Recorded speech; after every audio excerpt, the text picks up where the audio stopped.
बिस्मिल्लाहिर्रहमानिर्रहीम। अस्सलामु अलैकुम अज़ीज़ तलबा, in the continuation of online classes. जैसा कि आपको मालूम है, फार्माकोलॉजी में हम ऑटोनॉमिक नर्वस सिस्टम को डिस्कस कर रहे हैं। ऑटोनॉमिक नर्वस सिस्टम के 2 लेक्चर्स हमारे पास कंप्लीट हो चुके हैं।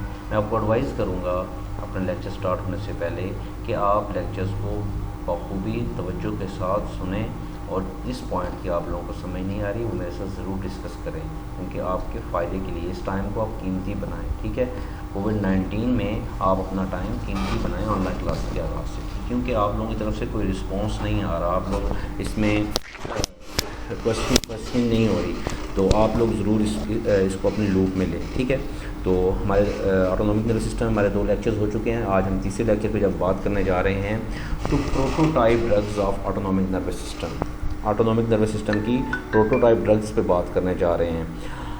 बेसिकली जैसे कि आपको मालूम है कि ऑटोनॉमिक नर्वस सिस्टम आपका कंट्रोल सिस्टम है। ठीक है, तो इसमें हमने इसकी कंट्रोल सिस्टम पे बात की, इसके न्यूरॉन्स पे बात की, इसमें इसके सिंपैथेटिक पैरासिम्पैथेटिक सिस्टम्स के हवाले से बात की।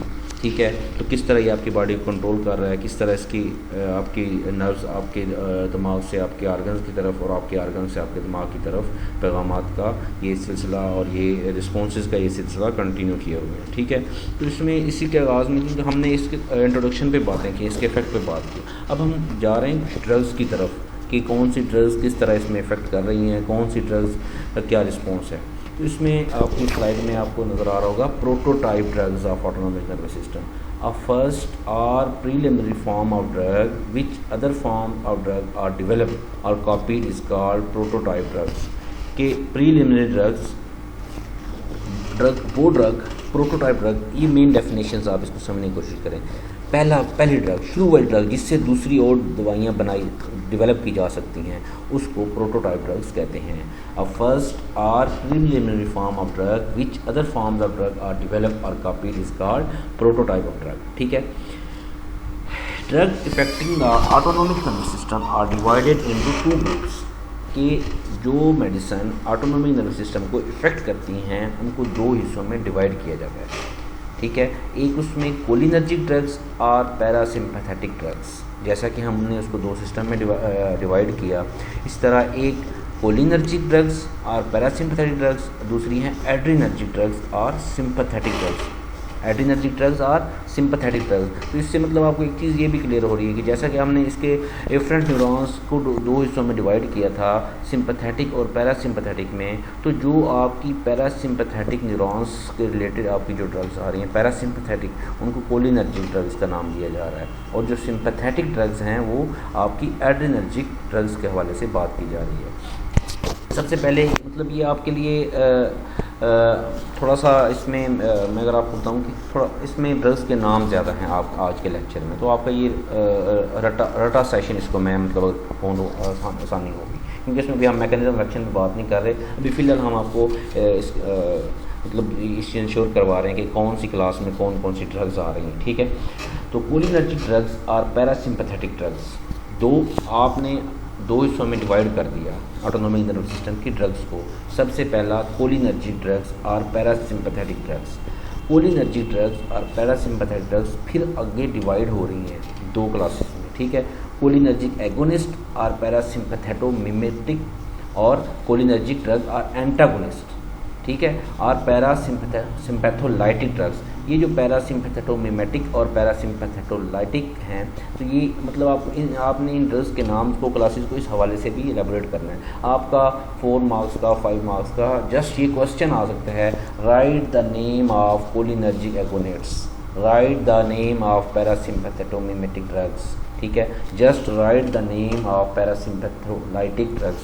तो इससे मतलब आप लोग वेल अवेयर होंगे तो आप लोगों को आइडिया होगा कि मतलब आपने इसको किस तरह आप मतलब देखा, बंद किया और उसको रटा लगा लिया, ये कोई मतलब वो नहीं है।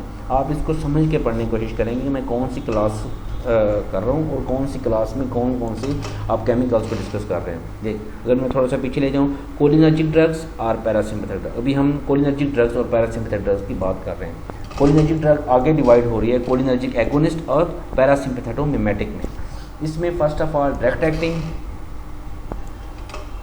एक्टिंग की क्लास, ड्रग एक्टिंग में कौन सा केमिकल है जो डायरेक्ट एक्ट कर रहा है किसको, आपकी पैरासिम्पैथेटिक मिमेटिक ड्रग्स में जो डायरेक्ट एक्टिंग केमिकल है वो एसिटाइल कोलिन है, जिसको ACH भी लिखा जाता है, ठीक है, एसिटाइल कोलिन। और इनडायरेक्ट जिसको रिवर्सिबल भी कहते हैं, जो रिवर्स भी हो जाता है उसको उसमें फाइजोस्टिगमीन है, फाइजोस्टिगमीन। और इनडायरेक्ट एक्टिंग जो इरिवर्सिबल है, जो रिवर्स नहीं होता, मतलब उसके इनडायरेक्ट एक्ट कर रहा है, डायरेक्टली एक्ट भी नहीं कर रहा, ठीक है, लेकिन वो रिवर्सिबल भी नहीं है, इरिवर्स एक दफ़ा हो गया तो उसमें दोबारा रिवर्स होकर इफेक्ट नहीं शो करना, उसको उसमें इकोथायोफेट है, इकोथायोफेट है। अच्छा, रीएक्टिवेशन ऑफ एसिटाइलकोलिन एस्ट्रेज पैरालिडोक्साइम है, पैरालिडोक्साइम है, ठीक है। इसमें अब आपने कोलिनर्जिक एगोनिस्ट और पैरासिम्पैथेटोमिमेटिक ड्रग्स में आपने 4 सब क्लासेस पढ़ी हैं, ठीक है, जिसमें आपके पास पहली डायरेक्ट एक्टिंग है, मतलब आप अगर इसमें सोचने बैठें तो आपके पास डायरेक्ट एक्टिंग एसिटाइलकोलिन आ गया, इनडायरेक्ट एक्टिंग में 2 आगे आपके पोर्शन है, रिवर्सिबल और इरिवर्सिबल में। रिवर्सिबल में फाइजोस्टिगमीन है और इरिवर्सिबल में इकोथायोफेट है। अच्छा, रीएक्टिवेशन हो रही है आपकी एसिटाइलकोलिन एस्ट्रेज की। रीएक्टिवेट कैसे, रीएक्टिवेट कौन सा साल्ट करता है? देखिए, एसिटाइलकोलिन आपका एक दफ़ा आ रहा है, इफेक्ट कर रहा है, क्योंकि एसिटाइलकोलिन के हवाले से मैं अगर थोड़ा सा आपको बताऊँ तो ये मतलब डायरेक्टली पेनिट्रेट नहीं करता मेम्ब्रेन में एसिटाइलकोलिन, ठीक है, तो इसको मतलब इसने दोबारा एक्टिवेशन जब इसकी होती है तो उसके लिए भी मतलब अगर कोई केमिकल है तो उसमें वो आपका पैरालिडोक्साइम है, पैरालिडोक्साइम, ठीक है। नेक्स्ट आगे हमारे पास है कोलिनर्जिक ड्रग और एंटागोनिस्ट, कोलिनर्जिक ड्रग्स और एंटागोनिस्ट, कोलिनर्जिक ड्रग्स एंटागोनिस्ट और पैरासिम्पैथोलाइटिक, पीछे थी पैरासिम्पैथोमिमेटिक, अब है पैरासिम्पैथोलाइटिक ड्रग्स। इसमें सबसे पहले आपकी एंटी मेस्किनिक एजेंट्स, एंटी मेस्किनिक एजेंट का एट्रोपिन, ठीक है, ये मतलब ये क्लासेस के नाम है, अगर उनके एक एक केमिकल आपके मतलब स्लाइड्स में एक एक चीज़ तो नहीं लिखी जा सकती ना, तो आपको क्लास के हवाले से बताया जा रहा है। आपके नोट्सों में बाकी A to Z जितनी इन्फॉर्मेशन आप उस सबको मतलब नोट डाउन भी करेंगे और उसको तैयार भी करेंगे, ठीक है। और सेकंड कौन सी है, गैंग्लियोनिक ब्लॉकर्स, गैंग्लियोनिक ब्लॉकर्स, मेकामाइन, मेकामाइलाइन, ठीक है, मेकामाइलामाइन।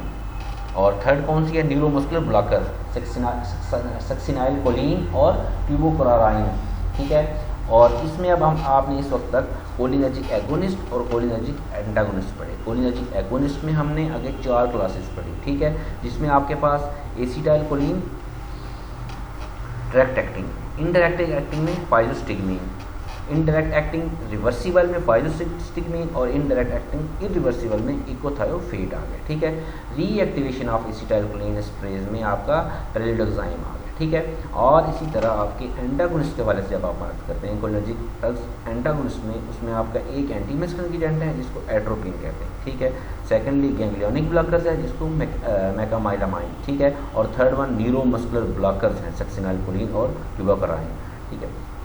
ये यहाँ तक अब आपने एक तरह की क्लास को स्टडी किया है, ठीक है, जिसको आपने कोलिनर्जिक ड्रग्स, ठीक है। नेक्स्ट आगे हमने ये कोलिनर्जिक ड्रग्स और पैरासिम्पैथोमेटिक ड्रग्स की बात हुई, ठीक है।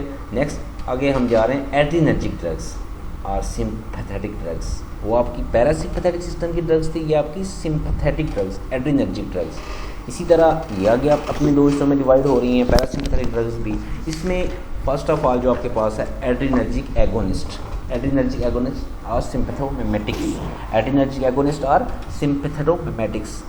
इसमें first of all direct acting agonist है, डायरेक्ट एक्टिंग एगोनिस्ट जिसमें आपकी एपिनेफ्रिन आ रही है, ठीक है। और इनडायरेक्ट एक्टिंग में आपकी एम्फेटामाइन और मिक्स्ड जो आपकी मिक्स्ड एक्शन आपकी ड्रग्स हैं उसमें आपकी एफिड्रीन आ रही है। क्या कौन सी आ रही है? एफिड्रीन।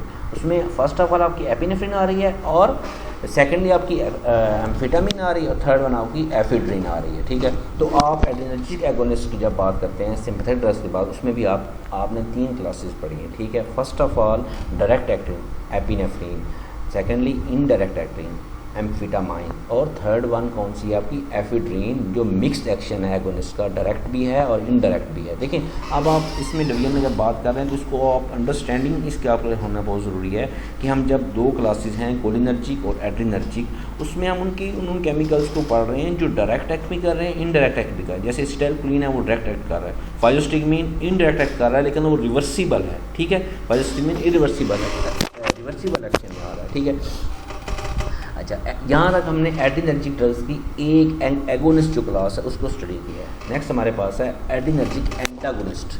एड्रीनर्जिक एंटागोनिस्ट, इसमें हमारे पास सबसे पहले अल्फा ब्लॉकर, प्रेजोसिन, टेराजोसिन, ठीक है, पेंटोलामाइन, ये आपकी अल्फा ब्लॉकर्स हैं एड्रीनर्जिक ड्रग्स की, मतलब फर्स्ट क्लास की अल्फा ब्लॉकर्स। इसमें नेक्स्ट आपके पास हैं बीटा ब्लॉकर्स जिनको प्रोप्रानोलोल कहते हैं, जिनमें प्रोप्रानोलोल, एटिनोलोल, ठीक है, एस्मोलोल, इमोलोल, मिटोप्रोलोल, ठीक है। थर्ड वन है ड्रग इफेक्टिंग न्यूरोट्रांसमीटर अपटेक और रिलीज, वो ड्रग्स जो न्यूरोट्रांसमीटर के अपटेक को या रिलीज को इफेक्ट करती हैं वो रिजरपाइन।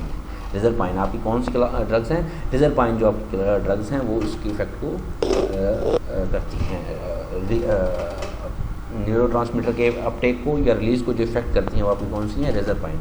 यहाँ तक हमने आपकी दो क्लासेस को आगे दो हिस्सों में डिवाइड करके इसको कंप्लीट किया है। देखें अब थोड़ी सी अंडरस्टैंडिंग लें। First of all cholinergic drugs, cholinergic drugs आगे दो हिस्सों में डिवाइड होगी, कोलिनर्जिक एगोनिस्ट और कोलिनर्जिक एंटागोनिस्ट। कोलिनर्जिक एगोनिस्ट में first of all direct acting acetylcholine, secondly indirect acting जो रिवर्सिबल एक्ट कर रहे हैं फाइजोस्टिग्मीन, थर्ड वन इनडायरेक्ट एक्टिंग लेकिन इरिवर्सिबल, वो रिवर्सिबल हैं और ये इरिवर्सिबल है, इसको इकोथायोफेट। और फोर्थ वन रीएक्टिवेट करना एसिटाइलकोलिन, जैसे मैंने आपको पहले बताया ये डायरेक्टली मेम्ब्रेन में पेनिट्रेट नहीं करता, ठीक है, तो इसकी जो अगर उसको दोबारा रीएक्टिवेट करना पड़ता है तो उसके लिए जो केमिकल जो क्लास ऑफ ड्रग है उसमें आपके पास साल्ट जो हमने आपको बताया पेरिडोक्साइन, ठीक है, पेरिडोक्साइन। सेकेंडली कोलिनर्जिक, ये हमने एगोनिस्ट की बात की, अभी कोलिनर्जिक एंटागोनिस्ट की जब हम बात करते हैं उसमें एंटी मस्क्रिनिक एजेंट जिसमें एट्रोपिन, गैंग्लियनिक ब्लॉकर जिसमें मेकामालामाइन, और थर्ड वन न्यूरोमस्कुलर ब्लॉकर जिसमें सक्सिनाइलकोलिन और ट्यूबोकोराराइन इसमें आपके पास आ रहा है। ये यहाँ तक हमने की है कोलिनर्जिक एगोनिस्ट और एंटागोनिस्ट। कोलिनर्जिक की यहाँ तक क्लास है जिसको हम पैरासिम्पैथेटिक ड्रग्स का नाम दे रहे हैं। आगे हमारे पास है एड्रीनर्जिक ड्रग्स और सिंपैथेटिक ड्रग्स, एड्रीनर्जिक ड्रग्स और सिंपैथेटिक ड्रग्स। इसमें हमारे पास फर्स्ट ऑफ ऑल है एड्रीनर्जिक एगोनिस्ट। एड्रीनर्जिक एगोनिस्ट और सिंपैथेटोमिमेटिक्स, इसमें हमारे पास डायरेक्ट एक्टिंग है और इनडायरेक्ट एक्टिंग है, ठीक है। इसमें हमारे पास डायरेक्ट एक्टिंग, इनडायरेक्ट एक्टिंग और mixed acting effects chemicals use हो रहे हैं, ठीक है। डायरेक्ट एक्टिंग में कौन सा है, एफिड्रीन, एपिनेफ्रीन, ठीक है, और इनडायरेक्ट एक्टिंग में कौन सा है, एम्फीटामाइन, ठीक है, एम्फीटामाइन। और मिक्स एक्शन कौन सा जो डायरेक्ट एक्ट भी कर रहा है और इनडायरेक्ट एक्ट भी कर रहा है उसको एफिड्रीन केमिकल, उसमें आपका कौन सा एफिड्रीन केमिकल्स है, ठीक है। ये एफिड्रीन बड़ा शायद आप लोग जानते हैं बदनाम ज़माना ये केमिकल है, बड़ा इसको मतलब आपको पता होना चाहिए इसका क्या इफेक्ट है, क्या यूज़ है, ठीक है। और ये एड्रीनर्जी क्लास का पहला आपके पास एगोनिस्ट है और एंटागोनिस्ट इसमें क्लास कौन सी है, अल्फा ब्लॉकर्स हैं जिसमें प्रेजोसिन है, टेराजोसिन है और फेंटोलामाइन है, कौन सा फेंटोलामाइन। और सेकेंडली कौन सा है, बीटा ब्लॉकर्स। बीटा ब्लॉकर्स में आपके पास प्रोप्रानोलोल, एटिनोलोल, पिंडोलोल, एस्मोलोल और टीमोलोल, और आगे कौन सा आपके पास मिटोप्रोलोल। मतलब आपने मतलब इन साल्ट्स को रट्टा लगाने के साथ साथ थोड़ा सा आपको दिमाग भी चाहिए कि आपने इन जैसे अभी बीटा ब्लॉकर्स की बात कर रहे हैं तो आपको इनको याद करने का, क्योंकि ये वो चीज़ें हैं जिनके लिए कंसेप्ट्स कम चाहिए होते हैं और दिमाग और रट्टा ज़्यादा चाहिए। तो आप सिंपली बीटा ब्लॉकर्स आप देखें, जब भी आप देख रहे हैं तो अल्फा ब्लॉकर्स के एंड पे SIN का वर्ड आ रहा है, प्रेजोसिन, टेराजोसिन, तो आपको मतलब आइडिया होना चाहिए कि जिनके एंड पे SIN का वर्ड आ रहा होगा तो वो अल्फा ब्लॉकर्स की कैटेगरी में है। जैसे तमाम बीटा ब्लॉकर्स के जितने भी केमिकल्स आ रहे हैं उनके एंड पे LOL आ रहा है, पेंडोलोल, एडिनोलोल, मिटोप्रोलोल, टीमोलोल, एस्मोलोल। जैसे हमने आपको ACE इनहिबिटर के बारे में बताया था कि जिनके एंड पे प्रिल आ रहा हो, प्रिल, ठीक है, RIL, तो वो आपके इनहिबिटर्स में आते हैं, ठीक है। वो तो हम जब उनका उस टॉपिक पे जब बात करेंगे तो उस हवाले से बात करेंगे। और थर्ड वन है ड्रग इफेक्टिंग न्यूरोट्रांसमीटर अपटेक और रिलीज, इसमें आपकी रिजरपाइन इंक्लूड की जा रही है, ठीक है। नेक्स्ट हमारे पास है एसिटाइलकोलिन। थोड़ा सा हम एसिटाइलकोलिन जो डायरेक्ट एक्टिंग आपका कोलिनर्जिक ड्रग है उसकी बात करते हैं कि क्या चीज़ है और ये किस तरह इफेक्ट कर रही है। Acetylcholine is the chief neurotransmitter of the parasympathetic nervous system. अगर थोड़ा सा मैं आपको पीछे से रिमाइंड करवाता जाऊँ कि न्यूरोट्रांसमीटर क्या चीज़ है, हमने फर्स्ट लेक्चर में देखा था neurotransmitter is a chemical substance that act as a mediator for the transmission of nerve impulses from one neuron to another neuron। अभी हम बात करें acetylcholine is a chief neurotransmitter, ये चीफ मेडिएटर है for the transmission of nerve from one neuron to other neuron through a synapse. The part of the autonomic nervous system, a branch of peripheral nervous system, a part of autonomic that contracts smooth muscles, dilate blood vessels, increase bodily secretions and slow heart rate। कि autonomic nervous system में acetylcholine क्या है, ये chief neurotransmitter हैं जो conduct करवाती हैं एक न्यूरॉन से दूसरे न्यूरॉन में जो ट्रांसमिशन हो रही है इंफॉर्मेशन की, वो जो कंडक्ट करवाते हैं। सबसे बड़ा जो कंडक्ट करवाने वाला वो आपका कौन सा इस सिस्टम में, ऑटोनोमिक नर्वस सिस्टम में एसिटाइलकोलिन है। अगर आपको एसिटाइलकोलिन के बारे में आपसे पूछा जाएगा तो आप उसको चीफ न्यूरोट्रांसमीटर का नाम दें, सबसे बड़ा न्यूरोट्रांसमीटर है, ठीक है, जो कंट्रैक्ट भी करवाता है स्मूथ मसल्स की कंट्रैक्शन, डायलेट्स करवाता है, डायलेट ब्लड वेसल्स, इंक्रीज आपकी बॉडी की सेक्रेशंस एंड आपकी हार्ट रेट को कम करता है। ये आपका एसिटाइलकोलिन का इफेक्ट है। जो हमने अभी कोलिनर्जिक की डायरेक्ट एक्टिंग में एक साल्ट देखा है एसिटाइलकोलिन, तो उसको डिस्कस कर रहे हैं तो उसके वो चीफ न्यूरोट्रांसमीटर है, चीफ।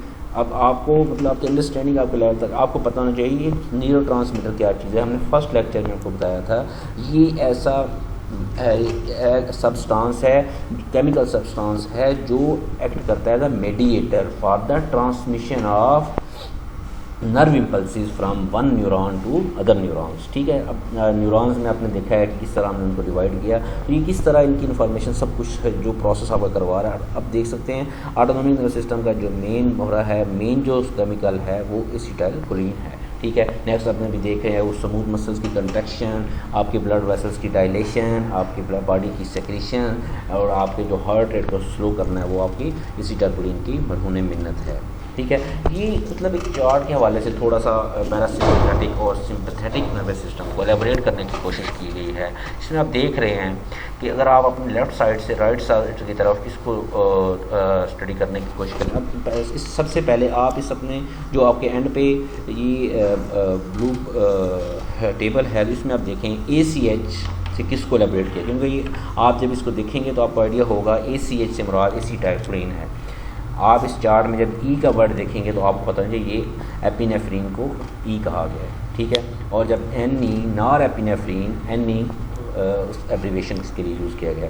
जब आप ब्रैकेट में बड़ा कैपिटल N लिखा हो देखेंगे तो उसको निकोटिनिक एसिटाइलकोलिन रिसेप्टर, और M को देखेंगे तो मस्करिनिक एसिटाइलकोलिन रिसेप्टर, और जब आप अल्फ़ा ए ब्रैकेट में देखेंगे उसको नॉर एपिनेफ्रीन रिसेप्टर सबटाइड, और जब आप बीटा बी को ब्रैकेट्स में देखेंगे तो नॉर एपिनेफ्रीन रिसेप्टर सबटाइड इसको कंसीडर करेंगे। जब आप इस स्टार्ट से इसको देखते हैं तो parasympathetic nerves, parasympathetic nerve central nervous system act कर रही हैं, उसके बाद प्री गैंग्लियनिक न्यूरॉन्स आ रहे हैं, ठीक है। अभी आप देख रहे हैं कि किस तरह एसिटाइलकोलिन निकोटिनिक एसिटाइलकोलिन किस तरह प्री गैंग्लियनिक और उसके बाद सेंट्रल नर्वस सिस्टम की तरफ इनका एक्शन जा रहा है, ठीक है।